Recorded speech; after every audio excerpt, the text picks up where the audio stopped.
I thought I'd marry you, even though you're plain, because I believed you were a rich heiress. But a woman making $12 an hour? I don't need that.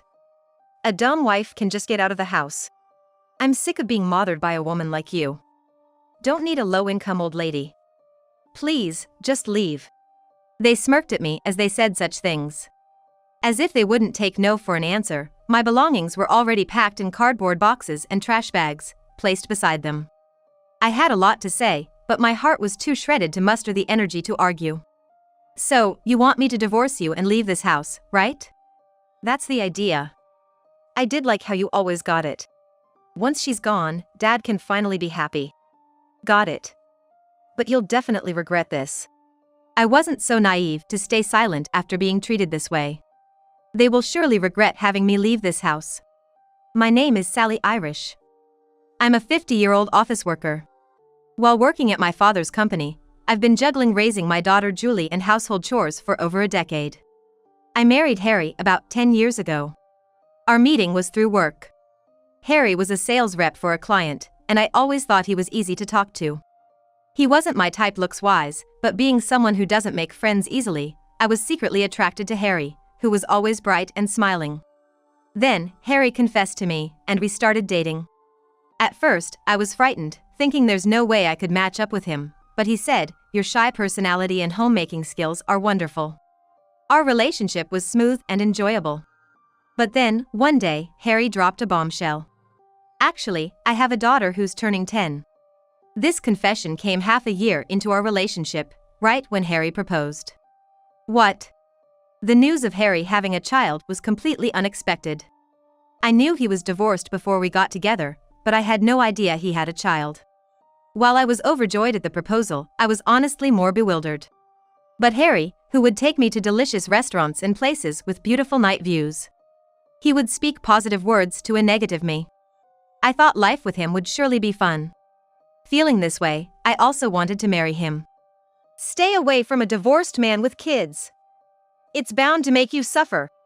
My strict father was vehemently against it. Still, Harry promised, "I will definitely make you happy." Believing I could overcome any difficulty with Harry, we married despite my parents' objections.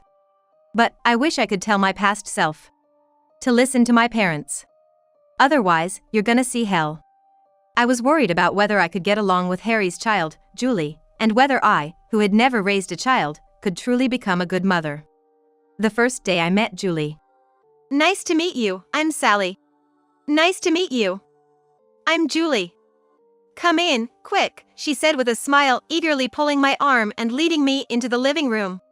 "Are you a CEO's daughter and a career woman? That's so cool and impressive." Her pure eyes sparkled. And I was touched by her innocence. That day, I cooked a meal with extra effort, preparing lots of dishes that kids would love. Julie stuffed her mouth with food and repeatedly said, "This is delicious." I remember being very happy. "Sally's cooking is so good. It's totally different from Dad's. To be able to eat this kind of food every day is the best," she said, seemingly accepting her father's remarriage surprisingly easily. "What do you mean, Julie? The food Dad makes is delicious too, right?" It's always the same dishes, and the taste is bland. Sally's cooking is much better." "Dad's gonna cry now," we joked around, playing together. I felt they were a close-knit family. Let's talk about our family finances. My husband was an ordinary employee at a small to medium-sized company. On the other hand, while being a CEO's daughter, I have worked long years at my father's company, holding a position and earning a decent salary. Therefore, our household primarily relied on my income. The agreement was that my husband would actively participate in household chores and childcare, which has never caused any dissatisfaction. Our family's motto is that the one who can earn more should do so. Thus, for Harry and Julie, I started by replacing my single-person furniture and appliances with family-sized ones to create a more comfortable living environment for Julie. The same goes for where we lived. Before getting married, I lived in an apartment owned by my father's company. It was too big for just me, so it was decided that Harry and Julie would move into my apartment, and the three of us started our new life together. The first time Julie came to my apartment, she ran around the house excitedly, exclaiming, "It's so big. Amazing. Watching her, I vowed to do my best in parenting and work so she could grow up to be a fine adult. Living with the three of us was stress-free, peaceful, and fun. Blood relation didn't matter, the three of us were a real family, looking forward to our lives together. However, reality wasn't so sweet. When Julie entered middle school, her attitude towards me changed. She joined the badminton team at school. It was a club passionate about practice, so between school during the day and club activities from evening to night, she was hardly home. On days off from club activities, she'd come home from school, throw her bag on the couch, and just play with her smartphone. This is when the distance between Julie and me started to widen. Even when I tried to talk to her, she wouldn't even nod, much less look at me. When I talked to Harry about Julie's attitude, he said, "She's just in her rebellious phase because she's in middle school. Don't worry about it." I thought it would settle down after a while. But no matter how long I waited, there was no sign of her attitude changing. I kept trying to engage Julie, but her responses were lukewarm, and sometimes she would sigh deeply and say, "What? Don't talk to me," outright rejecting me. Even when watching TV together in the living room, Julie would only talk to Harry. If I said something, she acted as if she hadn't heard. Yet, when she needed something, like, "Hey, I need this for club activities tomorrow. Can you wash it?" she would talk to me. Other than that, I was like air to her. Still, I tried to fulfill Julie's requests so as not to widen the distance between us further. But, I also have a job, and my company doesn't guarantee weekends off, it's shift work, so I'm often busy on my days off. Sometimes, I have to do telework at home on weekends, my job is that demanding. I don't hate my job, and I'm grateful to have it, but the busier work gets, the more inevitably there are times I can't meet Julie's demands. When I come home and start cooking dinner, if she says, "I want the cake sold near the station," or "I don't like this side dish, make hamburgers instead," I often have no choice but to refuse. Each time I refuse, Julie would visibly get upset and snap, "TSK. Useless." A mother should at least do that much, before storming off to her room. Lately, it's become her catchphrase to say, "A mother would do this, right?" I'll say it again, though legally I'm Julie's mother, she and I are not related by blood. I've always tried my best to be recognized by Julie as a mother, but I still feel like she hasn't accepted me as one.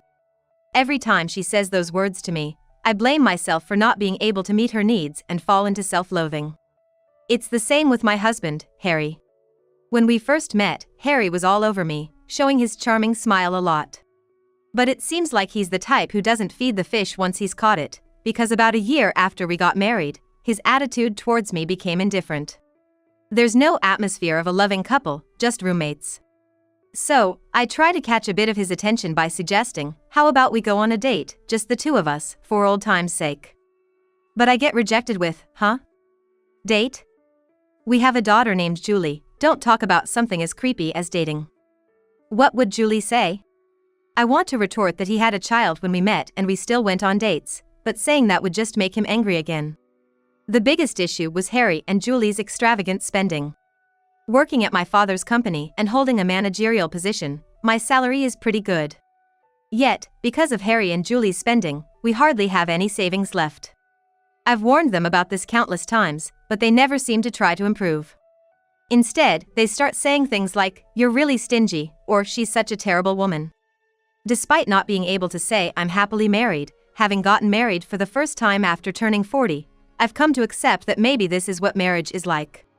Time flies, and before I know it, I'm 50. Julie turns 20 today and is celebrating her birthday. It should be a joyous occasion, my dear daughter is turning 20. However, I can't feel genuinely happy.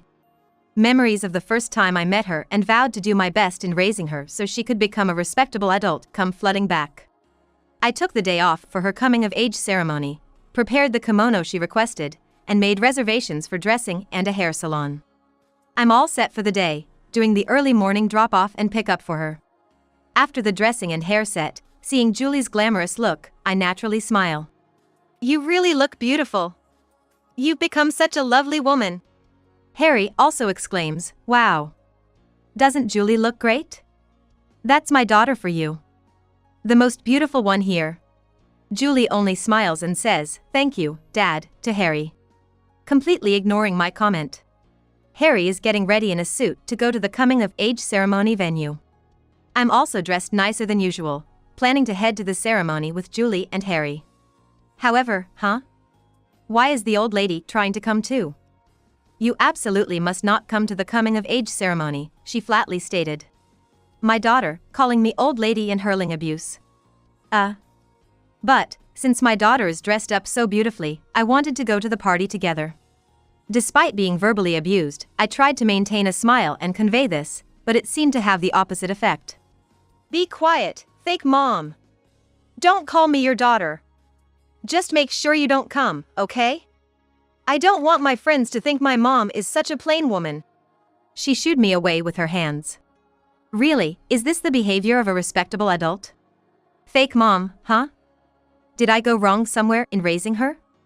I sighed deeply. And so, in the end, Harry and Julie left without me. I had no choice but to spend my time leisurely at home. But, suddenly finding myself with free time, I decided to go to work. It made me realize just how much of a workaholic I am.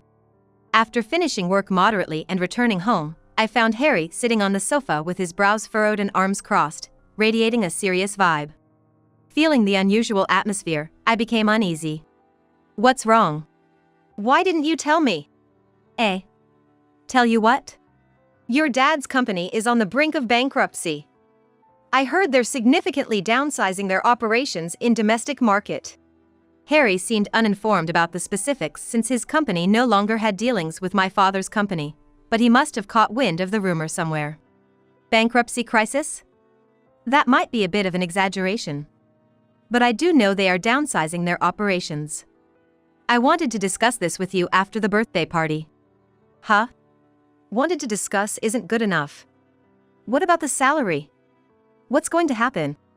Harry seemed more concerned about my salary than the company itself. The salary might decrease a bit until things settle down? You're joking. What about Julie's college tuition? How are we going to manage that? Don't worry, I have the tuition covered. Besides, I tried to explain the situation with my father's company and why my salary might decrease, but Harry wasn't interested in listening. Enough. Can't earn money, can't get along with your daughter. You're really a failure as a mother. Harry's words, a failure as a mother, pierced my heart. He was right, my salary was decreasing, and I couldn't even pretend to have a good relationship with my daughter. But being so bluntly denied my existence caught me off guard. I need to rethink our future together, he said, then with a loud bang, intentionally making noise, he left the house. I feel the same about wanting to rethink my future with Harry. I had planned to talk things over with him after Julie's party. Why does everything have to go wrong? The next day, work was busier than usual, so I decided to stay late before heading home. Harry used to say, the one who earns more should work, and whoever gets home early should cook, but that promise was broken long ago. Expecting no dinner at home, I decided to just buy something from the store. When I arrived home, I found Harry and Julie smirking. Usually, when I come home, they're either watching TV or holed up in their rooms, so their behavior was clearly odd. It was as if they were waiting for me to return. But not in a welcoming way. I had a bad feeling about this. My bad feelings always seem to come true. And today was no exception. Finally home, You took your time. Really, so late. We were getting tired of waiting. Well, I've been a bit busier with new work recently. But, what's up with you two? Here, take this. He tossed a large package my way. Open it up. When I opened the bag, of course, it wasn't filled with presents. Inside were my clothes and cosmetics, heavy. What's all this? I couldn't understand, my thoughts couldn't keep up. Then, Julie said, come this way, guiding me to a room at the back of the living room. Opening the door, I saw all my belongings packed into many cardboard boxes and trash bags. Mom, you have too much stuff. It was such a hassle to pack it all. I took the day off work to help pack it up. I'm really tired. Good job, Dad, they laughed together, and I finally understood their intention. You want me to leave? That's right. Julie and I have been talking about it for a while. Yeah. Your dad's company is really in trouble, Your salary's been cut, hasn't it? No use hiding it. I heard everything from Dad. No, that's... Really, your role in this house is over. That's right. Your job here is completely done. We don't need someone who can't earn money. Without giving me a chance to speak, it seems like my daughter and husband are intent on blaming me, 2 against 1. With them talking non-stop like a machine gun, I couldn't find a moment to interject and could only listen in silence, looking down. As I remained silent, they seemed to forget I was there, letting their true feelings spill out one after another. Just because you were a CEO's daughter, I married you, thinking it was a good deal, but it turned out to be a complete dud. Right? I thought living in a fancy apartment and becoming a rich kid by accepting such a gloomy-faced mom would be worth it, but then I get scolded for spending too much. And with this look? I'm too embarrassed to tell my friends you're my mom. What are you both talking about? I managed to interject with a faint voice. But this only seemed to fuel their fire. Now that I can say it, I married you for the childcare help and the money. What? I doubted my own ears. My ex-wife couldn't handle childcare at all. She became a full-time homemaker but couldn't earn money, and right after having a kid, she got what? Postpartum depression? That's why my first marriage failed. I took Julie because she mattered to me, but I thought it was impossible for me, a mere employee at a small to medium-sized company, to raise a daughter on my own. So, I was looking for someone plain, who seemed wealthy enough and wouldn't betray me. And there you were, fitting the bill perfectly. No, this can't be true. I went against my parents' wishes to marry you. Man, you're so naive. Just saying I like you made you blush. You were easy to win over, even though I did you the favor of marrying you. That's awful. Who's the awful one here? A company going under is just great, isn't it? I've seen your recent pay stubs. You're making about $12 an hour. Absolutely the worst. Now that Julie has grown into a respectable adult, we don't need a low-brain wife who earns $12 an hour in the house. $12 an hour for my salary? What are they even talking about? I couldn't make sense of it at all. As I was silent and pondering, my daughter followed up with, I'm sick of having a mother like you. We don't need a low-income old lady. Please, just leave. Their heartless words shattered my heart. So, they've been thinking this all along. I hadn't realized anything until now. I had so much I wanted to say, but I no longer had the energy. You want me to divorce you and leave this house, right? That's right. I didn't hate how understanding you are. Poor Dad, being hurt and deceived by this woman. Now Dad can finally be happy. Why does my daughter hate me so much? I don't remember doing anything to either my husband or daughter to warrant such hate. Yet, my daughter seems to despise me greatly, glaring at me with a look that could kill. Seeing her like this, my husband just smirks with satisfaction. I felt anger bubbling up inside me at such a husband. I thought to myself that I'm not so kind as to stay silent after being treated this way. Surely, both of them will regret having me leave this house. I immediately began preparing to move out. Oh. So you've decided to leave for real? Finally realized you're just dead weight in this house, huh? It's been a long time coming, my husband said while he began to carry my belongings to the entrance, one after another. Seeing him do this, my daughter oddly sympathized with him. Dad's really too kind for helping out with the luggage. Any belongings you can't take today will be sent to you later. But remember, if you don't clear out your stuff from our house within a week, everything will be disposed of, just so you know. Suddenly telling me to leave and setting a deadline for moving out, and to top it off, threatening to dispose of anything left? How unreasonable can he be? I understand. And just one last thing, you will regret this. Be prepared. I said this to my husband with the loudest voice I've ever used towards him. Regret? As if, he laughed, but I ignored his words and left the house. That day, I decided to stay in a company-owned apartment.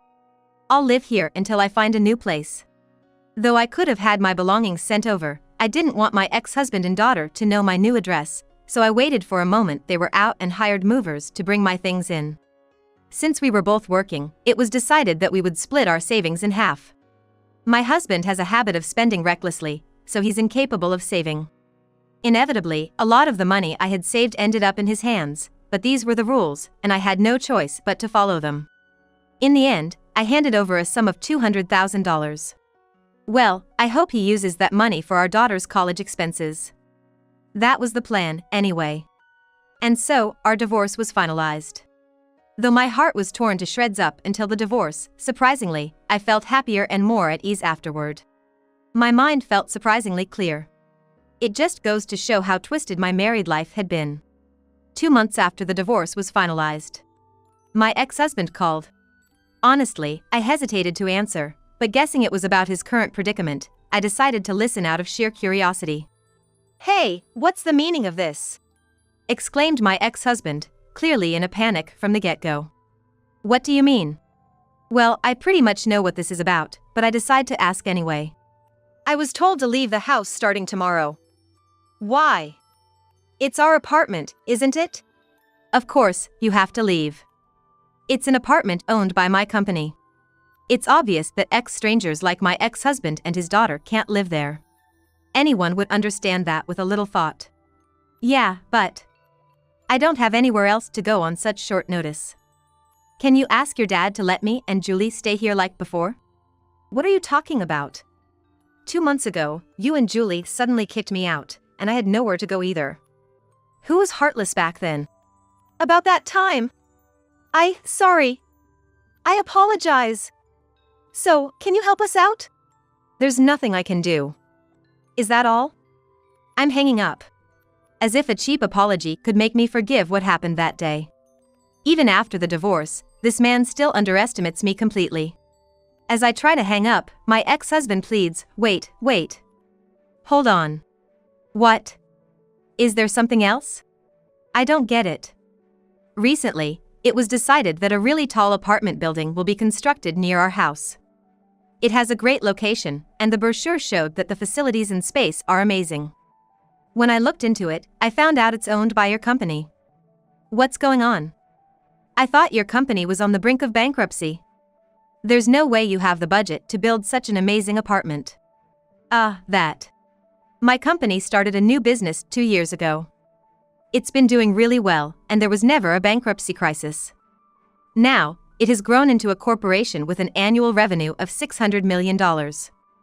So, buying that apartment was easy." "What? That can't be. I thought the company you had was gone. And your salary was cut." "The company hasn't disappeared. It's smaller but still exists. We're expanding our business overseas because it's more profitable. The salary cut was only during the transition period. Our company uses an incentive system. My father made adjustments so other employees wouldn't get pay cuts. But since I'm family, I told them it was okay to cut my salary temporarily. My base salary was sufficient, and there was a big project planned for me. Why didn't you explain this important matter to me?" "I tried to. But you never gave me a chance to explain. Besides, everyone knows my father's company is growing rapidly. A little research would have shown you. You're the one who jumped to conclusions." "That's true, but..." "Also, when I said there was a big project planned for me, it meant I was going to become the president of my father's company." "President? You?" My ex-husband was so shocked that he raised his voice. That loud voice was too much, so I pulled the phone away from my ear and frowned. "So noisy." "Yes, that's right. However, becoming president means I'll have to live overseas for a while since the focus has shifted now, and it's inconvenient to continue here. But I couldn't decide so easily because you and Julie were here. I was planning to discuss it with you too after Julie's birthday party." My ex-husband seemed to have lost his voice, unable to respond anymore. He seemed stunned. "Hello? Are you listening? By the way, since you guys abandoned me, I happily accepted the offer to become the president. The moving date has set, and soon I'll be the president of a company with an annual revenue of $600 million. "That's insane. I can't believe it. I mean, during the property division, it was only $200,000. Sure, that's a large amount, but nowhere near $600 million. Ordinary people don't have that kind of wealth." Indeed, that's the case in Japan. Companies exceeding $600 million in annual revenue are just a tiny fraction. But the scale changes when it's worldwide. It's because we could expand our business globally that we've been able to grow so much. All my savings were managed under my father's name. You and Julie were so reckless with money, we hardly saved anything. So, I thought it'd be best to entrust most of my salary to my dad. He can successfully manage new ventures and investments, so I felt secure. But I saw a salary statement for $12 an hour. What was that about? Ah. You mentioned that. I thought about it afterward. What could that have been? Then it hit me. You probably saw the salary statement of someone who worked part-time as a cleaner. That's from years ago. The company has been discussing how the wages for part-time workers are too low. So, I was reviewing past wages, everything. What you saw was probably an old salary statement. Nowadays, the minimum wage exceeds $20 an hour everywhere, which you would realize with a bit of thought. I couldn't stop laughing at the absurdity. If he had looked at the statement properly, he would have noticed the different name and date. My ex-husband must have been desperate to find a weakness in me, and stumbled upon that salary statement by chance. Even a fool would notice the discrepancy. I've been misunderstanding this whole time? I let a woman worth $600 million slip away. Well, that's about the size of it. I'm going to hang up now. And say hello to Julie for me. And with that, I hung up on my ex-husband. Afterward, he sent me messages begging me to reconsider and called me incessantly, but I ignored all of it. He was so persistent that I blocked him yesterday. 3 months have passed since then. I now live overseas. Work has been incredibly busy, and I haven't taken any time off, but I'm grateful for the increase in work. With no more personal troubles, I've been able to focus on my job without stress, so no matter how busy, it doesn't feel like a burden. Julie has called me a few times since then. Mom, I'm really sorry. Since I became a middle schooler, Dad started bad-mouthing you, saying you were cheating and mocking me. I believed all of it and blamed you for everything. I'm sorry for all the terrible things I said. Julie sounded genuinely remorseful, and I'd considered forgiving her, but her attitude towards me had been too terrible, influenced by her father or not. I'd like to say it's okay because your father told you those things, but you're also to blame. Why won't you forgive me even though I'm apologizing so much? You're my mother, right? You're rich, aren't you? Please. I got used to living with you, so I can't lower my standard of living now. Do something. I'll go anywhere, even overseas. My daughter's point is that when I was around, we had a reasonably affluent life, and she lived without wanting for anything. However, since I left the house and they were evicted from the apartment, they now live in a cheap, cramped rental, just the two of them, and apparently, that lifestyle is unbearable for her. But her words, "You're my mother, right," are the same ones that used to hurt my ears. I realized that her apology is temporary and she doesn't think she did anything wrong. At this point, I can't support Julie anymore. If this had been a sincere apology, I would have forgiven her without hesitation. That's what parents are like. In the end, you want to spoil your child. But it was different. Surely, after all the ridicule she had thrown my way over the years, she couldn't sincerely turn around and be nice to me now. She had always been a proud child since she was young. So, I decided to stop being her mother. You said, "I am your mother," right? But you also told me not to act like your mother. So, I've stopped. I'm sorry, but you're an adult now. You need to live on your own. Good luck. Wait, are you kidding? Are you abandoning your daughter? If things stay like this, I won't be able to go to college, and my first paycheck will all go to rent? You were the one who abandoned me first, remember? Besides, I gave your father $200,000. You shouldn't have to live so hand-to-mouth, at least for a while.